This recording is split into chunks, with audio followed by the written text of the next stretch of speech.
السلام علیکم میرے پیارے بھائیوں اور بہنوں، آج ہمارے لیے ایک بہت ہی خوبصورت دن ہے۔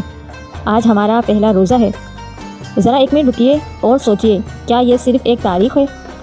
بلکہ نہیں، یہ اللہ تعالیٰ کا چنا ہوا ایک ایسا موقع ہے جو نصیب والوں کو ملتا ہے۔ ذرا سوچئے، پچھلے سال کتنے سارے لوگ جو ہمارے ساتھ تھے آج وہ منو مٹی کے نیچے دبے ہوئے ہیں، انہیں یہ رمضان نہیں ملا۔ اللہ تعالیٰ نے مجھے اور آپ کو چنا ہے، ہماری سانسیں چل رہی ہیں تاکہ ہم اپنی مغفرت کروا سکیں۔ یہ مہینہ صرف بھوک اور پیاس کا نام نہیں ہے میری پیاری بہنوں، یہ مہینہ ہے اپنے آپ کو بدلنے کا۔ وہ راتوں کو جاگنا، وہ ایک تاک رات کی تلاش کرنا جو ہزاروں مہینوں سے بہتر ہے، یہ سب ہمیں ملا تاکہ ہم اپنے گناہوں کو دھو سکیں۔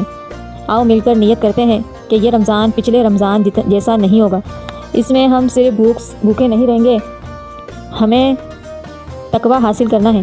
ہم قرآن مجید کو پڑھیں گے، وہ 5 وقت کی نماز ادا کریں گے، اور بھی جو نیک کام ہم سے ہو سکیں گے انشاءاللہ عز و جل ضرور کریں گے۔ معلوم یہ رمضان ہمارا آخری رمضان ہو، اللہ ہم سب کو پورے رمضان کے روزے رکھنے کی توفیق عطا فرمائے۔ آپ کو معلوم ہے کہ جب 40 لوگ آمین بولتے ہیں تو وہ دعا اللہ پاک ضرور قبول فرماتے ہیں، تو آپ سب آمین بولنا نہ بھولیے گا۔ آمین یا رب العالمین۔ اللہ پاک ہماری تمام جائز دعاؤں کو